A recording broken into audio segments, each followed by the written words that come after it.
네, 안녕하세요. 환경적 식평가 연구원 조국장입니다. 기후변화학회는 오늘 처음 왔는데요. 좀 얘기가 산만하더라도 잘 들어주세요.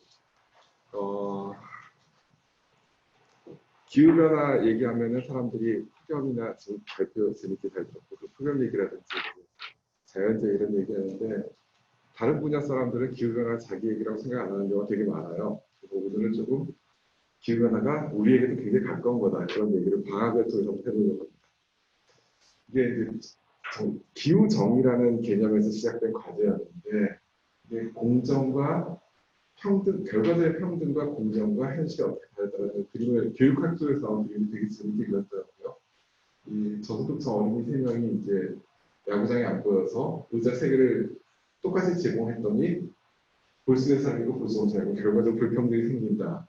공정하기 위해서는 이렇게 차별화된 걸 보여줘야 된다는 것이고, 근데 현실은 그렇지 않다. 비입고 있거든요. 이런 그림이고요. 기후변화, 기후장애에서 이런 시점에서 볼 수 있지 않을까 싶습니다. 발표가 12분 정도 짧게 하겠습니다. 기후변화로 인한 직접적인 영향에 대한 연구가 참 많고 취약계층에 대한 영향이 거의 대부분이어서 다른 분야 사람들은 나와 상관없다라는 착각을 많이 하는 경우가 많습니다. 제가 오늘 드리고 싶다는 것은 상의 드리고 싶은 얘기인데요. 2030년에 만약에 전국의 초중고등학교에 냉난방 시설이 다 잘 갖춰져 있다면 여름 겨울방학 없애고 날씨 좋은 봄 가을방학에 방학을 하는 게 기후변화에 좋은 적응이 아닐까, 이런 아이디어를 제안해 보고자 합니다. 흔히 올여름 몇십 년 만에 제일 덥다, 폭염특보 발령되고 그러면 학교는 수업을 안 하고 임시휴교를 하고 결국은 각자 집에서 각자 해결하세요. 폭염 대시간 각자 해결하세요. 게 지금의 정책입니다. 그런데 이제 이런 기후변화 정책이라는 것도, 대응 정책이라는 것도 기술의 변화와 수업 수의 변화 이런 게 같이 오는 건데, 왼쪽 40, 50대 분들은 생각이 약간 나실 건데, 저 초등학교 때만 해도 저 난로에다가 저런 도시락통 올려서 데워서 먹던 시절이 있었고요. 지금 이제 에어컨 쫙 나옵니다.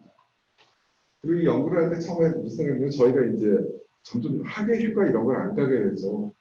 에어컨이 잘 나오는 직장에 있으면 그냥 회사만 있으면 돈 좀 벌고 오히려 좋다 이런 얘기를 하게 되고, 학생들은 그러니까 에어컨이 잘 안 나오는 학교에 다니는 학생들은 더워 죽겠는데 무슨 학교에 가고 학원에 가고 이런 얘기를 합니다.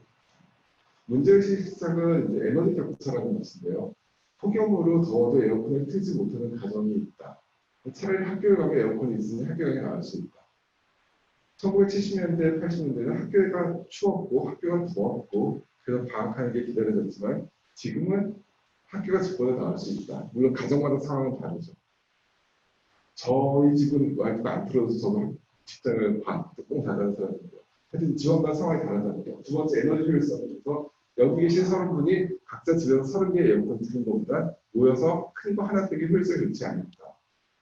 그럼 아예 방학을 70년대와 달리 지금이 아니라 2030년대에는 방학을 바꿔버리면 어떨까? 그럴 때 어떤 영향이 있을까? 이런 걸 한번 화제를 제공해 보겠습니다.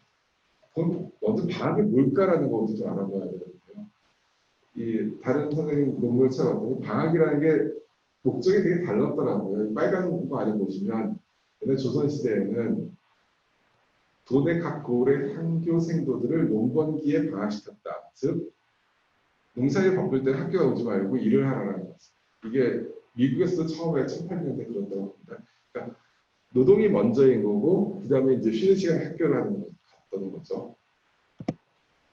이 옛날 저희 초등학교 때 이런 난로 하나 있는 굉장히 추운 교실이 있었고요. 이것도 학교에 진짜 이거 하나 있고 갈판이라고 하나요? 그런 거 떼던 시절이 있었습니다. 요새 분들 잘 모르시죠. 여러분 이건 재현 사진인데 옛날에 일어났다는 재현사진인데 더워도 다들 등곡도 수업하는 이런 사진. 그럼 방학이 그 다음에 목적이 어떻게 됐느냐? 40년대, 70년대 우리나라가 경제적으로 위태하지 않고 연로난이 있었을 때, 그때는 석유파동이라는 게 14년도 있었는데, 그러니까 석유값이 너무 올라가지고 에너지 공급이 안 되던 시절, 방학을 대폭 늘렸습니다. 겨울방학을 35일이었던 걸 55일로 늘리고, 여름방학 35일이었던 거를 줄이고, 그러니까 더운 건 어느 정도 참을 수 있지만 겨울에 너무 추우니까 겨울방학 대폭 늘렸습니다. 그게 자주 있었던 일이라고 합니다. 1939년도에, 47년도에, 70년도에 계속해서 날씨가 매우 추우면 겨울방학을 늘리는 정책을 했다라고. 즉, 방학이라는 것은 공부하기 어려운 실내 환경으로부터 피난하는 도구였고, 근데 이제 저소득층 같은 경우에 집에 가서 추운 건 마찬가지인데 이런 말이 나올 수 있었죠. 어쨌든 그때 방의 목적은 그 외기 환경, 추운 환경으로부터 피난이었다고 볼 수 있습니다. 그래서 예전의 방학은 제일 더운 시기와 제일 추운 시기에 방학을 하는 것이고, 나쁘게 얘기하면 이거는 각자 해결하라 그런 식으로 해서 볼 수 있고, 저희 세대만 해도 이건 당연한 겁니다. 제일 덥고 제일 추울 때 쉬는 거죠. 그래서 혹시 어떨까 하고 다른 나라 방학을 쫙 찾아봤습니다. 이걸 보시면 이 연두색, 연한 연두색이 있는 게 방학인데요. 우리나라 같은 경우에는 2018년, 굉장히 더웠다고 하는 2018년인데 7월, 8월에 온도가 최고 기온이 40도까지 올라갈 때 방학이었습니다. 최저 기온이 마이너스 20도까지 내려가는 제일 추울 때 방학이었습니다. 이게 저희 상식으로 굉장히 당연하고 좋은 것 같습니다. 제일 더운 시기와 제일 추운 시기 방학. 이게 우리나라 시스템이에요. 필리핀 같은 나라는 뭐 1년 연중 계속 더우니까 방학이라는 건 학년이 바뀌는 계절, 아니면 예산이 바뀌는 계절 이런 식으로 답답한 특별히 저희한테 좀 시사점은 없었는데 제일 인상 깊었던 게 러시아. 이게 우리나라랑 비슷해 보입니다. 여름에 방학이고 겨울에 방학이 비슷해 보이지만 온도가 전혀 다릅니다. 여름 6월, 7월, 8월에 최고 기온이 28도, 29도고요. 그렇기 때문에 평균 기온은 23도에서 25도입니다. 제일 야외 활동하기 좋은 시기. 여기는 제일 추운 계절이 2월, 3월인데 영하 20도까지 내려가요. 제일 추운 시기인데 그때 학교를 갑니다. 그래서 이 러시아의 방학이 되게 재밌었는데 제일 좋은 날씨에 학교를 안 가고 제일 추울 때 학교를 간다. 이게 무슨 의미인지 알아서 좀 찾아봤더니 방학이라는 거는 6, 7, 8월에는 여행을 가고 시골에 친척 할머니 집을 가고 하는 다른 목적으로 쓰더라고요. 그래서 방학의 목적이 우리랑 다르구나. 그리고 제일 좋은 날씨에 오히려 방학을 할 수도 있는 거구나라는 스타트였어요. 그래프에 없는데 또 재밌는 게 이제 노르웨이 이런 북유럽 쪽 나라들인데요. 거기는 여기에 스키 타는 방학, 크리스마스 방학, 무슨 방학에서 이제 목적형 방학이라고 그랬어요. 그런 게 있더라고요. 즉 학교를 그냥 더워서 수업 쉬는 게 아니고 무엇인가 활동을 하기 위해서 학교를 쉬는 겁니다. 제일 인상 깊은 건 스키 방학인데요. 스키 타는 시즌을 만들면서 그걸 위해서 방학을 만들고 그런 게 되게 인상 깊었습니다. 그러면서 나라마다 방학의 시스템 목적이 다르구나라는 걸 느꼈고 하루 하기 어려운 쉬자라는 방학이 있을 수 있고 또 하나는 다른 활동을 하기에 학업을 쉬는 이안이 있을 수 있는데 이안이 참 재미있지 않느냐라는 생각이 들었습니다. 기후변화라는 건 기술변화와 사회변화가 같이 일어나서 얘기하는 건데 냉난방 보급이 잘 된다. 2030년 전제로 다시 얘기를 한다면 시나리오 1과 시나리오 2가 있을 수 있다. 시나리오는 현 상태인 거죠. 겨울방학, 여름방학이 이제 30일씩 있다고 가서 시나리오 2는 2030년에 굉장히 혁신정부가 들어와가지고 봄방학 30일, 가을방학 30일하고 덥고 추울 때 학교 나와서 공부를 하는 거죠.